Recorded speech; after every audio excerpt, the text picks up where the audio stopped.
naman wala may pagbabago ba? Meron bang may daladalang pangako, pero sa dami ng pinangako ng ulol na yan, meron bang natupad? Oh, mga hanggang ngayon, mayroon na bang 20 pesos na kilo ng bigas?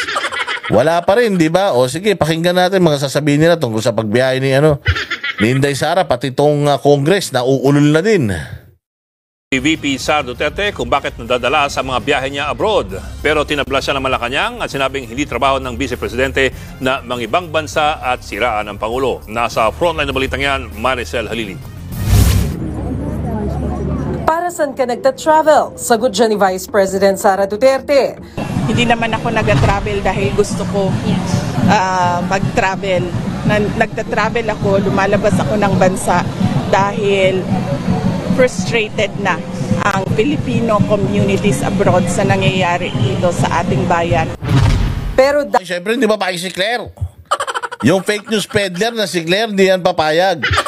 Yung fake news peddler na nagpakalat na si Pangulong Duterte daw nangangako ng 7 na bigas.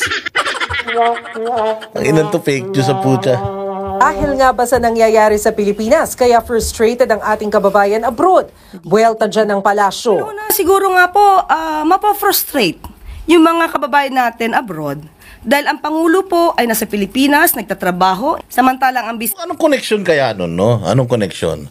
Na mapafrustrate yung mga Filipino abroad dahil si Bongbong nagtatrabaho sa Pilipinas.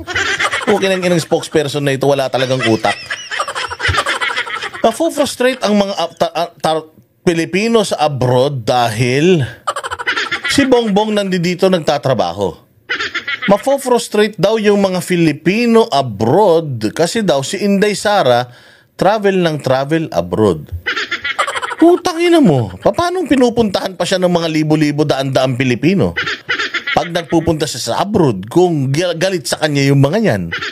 Pag nagpupunta siya sa abroad, wala kang maririnig kundi puro sigawan. Pinupulikat na nga daw yung pisngi ni Inday Sara, kakakingiti sa pipicture So anong connect? Ganito kabobo yung spokesperson ng Malacanang. Sabagay, alam naman na natin na bobo yan. Alam naman na natin na kasing bobo ni Vice Ganda yan.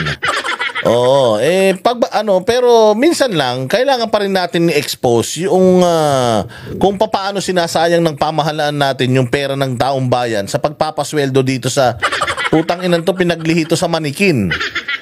Pinaglihi sa manikin to, walang utak.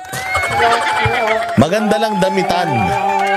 Pero puta walang utak yan. Maniwala kayo sa hindi. Ganun yan. So, anong connect ng pagkakagalit ng mga Pilipino abroad sa pagtatrabaho ni Pangulo dito? At saka sa pagbiyahe ni Inday, bumabiyahe nga si Inday, tinatangkilik siya doon. Meron pa nga siyang Kuwait, meron pa siyang Japan, tas babalik pa yan dito sa the Netherlands. Walang iya naman. Anong logic nun? Ang hirap kasi niyan, pag sinasabi mo na si Bongbong nagtatrabaho, alam naman ng mga Pilipino na tanga yan Alam naman ng Pilipino na walang alam yan Paano tinatrabaho ng ulul na yan? Kung may tinatrabaho ang ulul na yan, sana masaya mga Pilipino, sana mababa presyo ng bilihin, sana walang droga, sana hindi binabaha ang Pilipinas kung maganda ginagawa ng gunggong na yan. Walang ginagawa mabuti. Talagang magagalit ang mga Pilipino niyan. So anong connect noong pag-alis ni VP Sara at pagtatrabaho ni Marcos dito? Kaya daw napoprostrate yung mga Pilipino. Tsaka tatanga-tanga ka talaga, Claire. Sabi ko nga sa'yo, pirma kayo ng pirma ng travel authority ni VP Sara tapos ayaw nyo pala siyang umaalis. Di wag nyo pirmahan. Wag nyo siyang bigyan ng clearance. Wag nyo bigyan ng clearance umalis. Para para hindi siya alis ng alis. Pero sabi ko nga sa'yo, alis pa siya ng alis, siya pa rin ang pinakamataas sa survey. Sa pagkapangulo sa 2020, nagkandak ng survey nung nakaraan. Ang layo ng mga agwat ng mga manok nyo. Bakit ganun, Claire? Parang kayo lang naman ang nagagalit kay Inday, pero yung taong bayan, parang hindi naman. Hindi ba? Kasi ang resulta, nanalong Duterte, karamihan. Lahat ng inendorse ni Inday Sara, ilan lang yung mga nalaglag, dinugas pa. Tas si Inday Sara ngayon sa kabila ng impeachment complaint kinatigan ng Supreme Court. tuloy-tuloy pa rin yung propaganda ninyo. Ano ba talaga? Si Presidente ay madalas na nasa personal trip. Aminado naman si Ang VP pogi talaga nung nasa likod, na naka-stripe na pula, puti, tsaka itim. Gwapong gwapo. Pwede talagang bodyguard ni Inday yan, Sara na kasama sa kanyang pakay sa pag-travel ay ang mabisita ang nakakulong niyang ama Isa pa yun. Bumibisita si VP Sara sa nakakulong niyang ama sa ICC. Sino ba nagpakulong dyan? Putang ina nyo talaga Kayo talagang mga kidnapper kayo dyan sa Malacanang Kayo nagpakulong kay Pangulong Duterte ron. Natural dalawin ng mga anak yun doon. Kung gusto nyo hindi na umalis ang mga yan, sabi ko nga sa inyo, iuwi nyo si Pangulong Duterte sa Pilipinas, di naalis ng Pilipinas yan. Pucha, akala nyo ba masaya mag-abroad? Lalo na kapag katrabaho, lalo na kapag ikaw kasing sikat mo si Inday Sara, kasi pag nagpunta ka sa abroad, di ka rin naman makapamasyal. Kasi nga, mayat maya, mayroong mangungulit sa'yo ng mga kakilala ka. Tapos, hindi ka naman normal na personality. Ano ka, pwede kang ma-assassinate dyan anytime. So, ang higpit-higpit ng security, gusto mo mapag-isa. Hindi kayo niiwanan ng mga PSG mo, VPSG. O, hindi ba? So, alam mo yun, akala ninyo siguro pag nagpupunta siya sa ibang bansa, nagsha-shopping siya. Pag nagpupunta siya ng ibang bansa, nakikipag-meet siya sa mga Filipino community. Hindi kasi siya katulad ni Bongbong. Na nung nanalo na, nakalimutan na yung Filipino community. Na hindi pupunta sa mga Filipino communities kung hindi may imbitasyon yung bansa na yun. At pag may nag-imbita sa bansa na yun, doon lang siya magtatanong kung ilan ba yung Filipinos na nandito para imbitahin nila sa hapunan kunyari. At pangakuan nila ng kung ano-ano. Pero palagay ko, pati yung ganun nila, nilalangaw na Kumbaga, lahat ng reason para mag-abroad si Inday Sara, nasa kanya Pinadala niyo yung tatay niya doon. Syempre, yung abogado niya, taga-ibang lugar. Kung mag-uusap sila at nag-set yung abogado niya sa lugar na gusto niya, wala kang magagawa.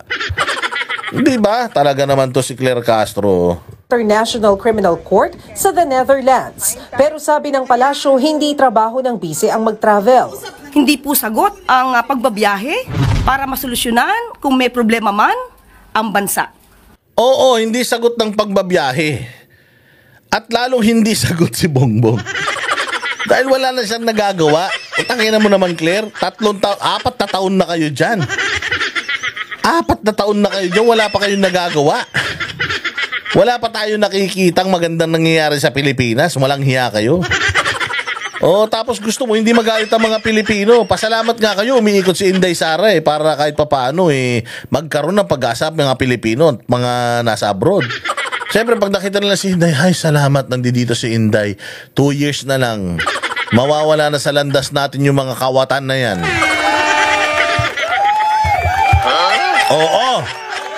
Oo nga. Ganun talaga yun. Hindi po trabaho ng Vice Presidente at wala po sa konstitusyon na kailangan siya magbiyahe. Hinamo naman ni VP Sara ang mga kongresista na isa publiko nila ang kanilang travel history. Tingnan mo hinamon ni Inday ang mga taga Congress sa travel history. Reply sila kagad. Sige, punta tayo. Pero nung hinamon ni Inday ng drug test yung Congress, walang gumanyan.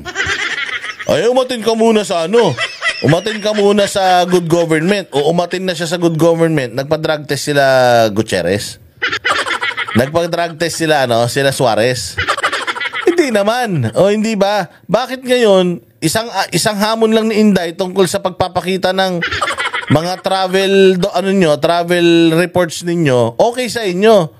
Pero nung hinahanapan kayo kung nasaan yung mga pera ng taong bayan, pinagbubukas kayo ng libro, yung liquidation, kasi liquidation by certification pinagli-liquidate kayo ng lahat ng mga perang hinawakan ninyo. Bakit hindi kayo sumasagot dun? Bakit pagpapakita ng mga travel, meron kayong isasagot?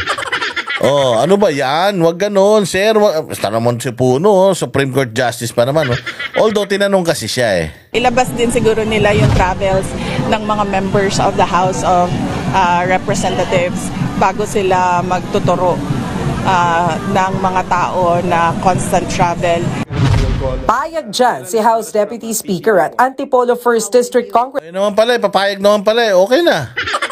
O pumayag ka, ang tanong, yung mga kasamaan mo, pumayag ba? Baka naman, Secretary Puno, ay hindi pala, dating Justice Puno, baka naman yung ikaw lang matino dyan. Baka ikaw lang yung palaban magpakita ng travel expense. Hindi ka na makakapag-travel talaga masyado, matanda ka na eh. Palagay ko sa buong buhay mo, naikot mo na buong mundo eh. Ba't ka pa magta-travel? Ang lamig-lamig sa ibang bansa ngayon.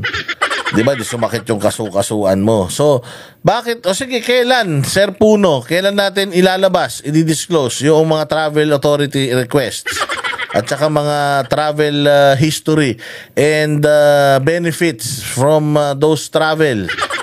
O, kailan natin ipapakita yan, sir? Madali lang sinabi papayag ka. Ikaw papayag ka. Hindi naman ikaw may-ari ng House of Representatives.